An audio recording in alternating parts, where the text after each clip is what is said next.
This is a very special book. In fact, it's 3 books. It's Richard Feynman's lecture series on physics.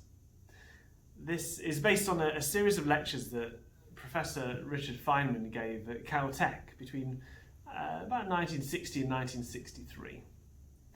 Now, these books are brilliant, and reading through them gives you such a deep understanding of physics.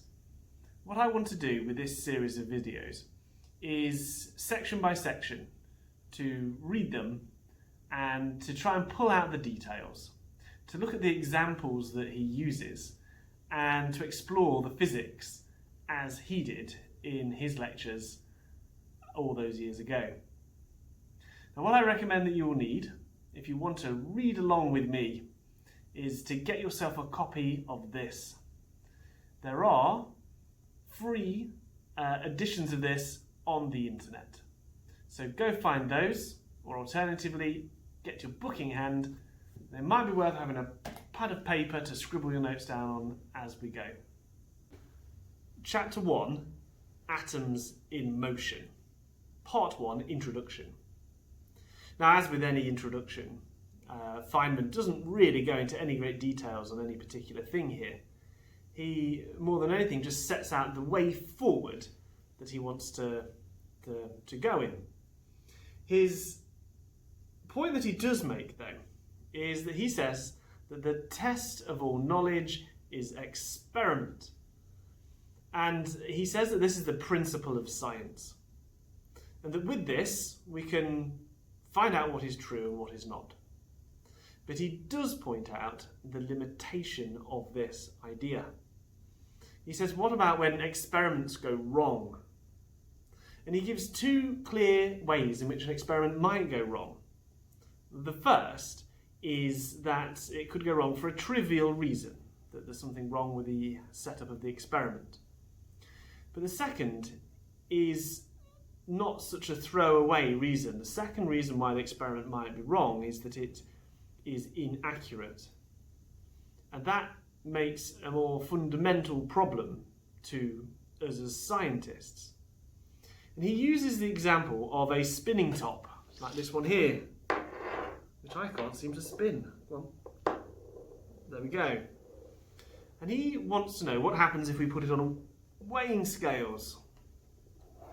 Turn on the weighing scales. We'll let them just tear. What I'm going to do, I'm going to put the spinning top on the weighing scales, and I find that it is 19 grams. But then we want to know what happens if it's spinning when it's on the scales. Does it have a higher or a lower mass? 19 grams. It looks as if the mass of the spinning top is independent of the speed at which it's going. Now, Feynman describes this as the simple law. The simple law is true for this situation and this setup. However, what we know is that Einstein told us that if the speed of this goes much higher, then we will start to see the simple law no longer working. As the speed of this goes close to the speed of light, the mass of this object will start to increase. Now, that's a story for another day. But what's relevant here is the way that it affects the way we think about our experiment. There is a correct law that supersedes the simple one. The simple law, the understanding that the mass isn't going to change depending on how fast I spin it, it's easier to learn. And so therefore, it's the first law that you're likely to come across to explain the phenomena in the world. But it is, philosophically, completely wrong. The correct law is the explanation of what we see. However, the correct law requires us to have an understanding of general relativity. And so therefore, in the way that we proceed with understanding science, quite often comes by understanding simple laws that are just approximations of the correct law. It is not that the simple law is wrong, because the simple law is correct within the experiment that we set up.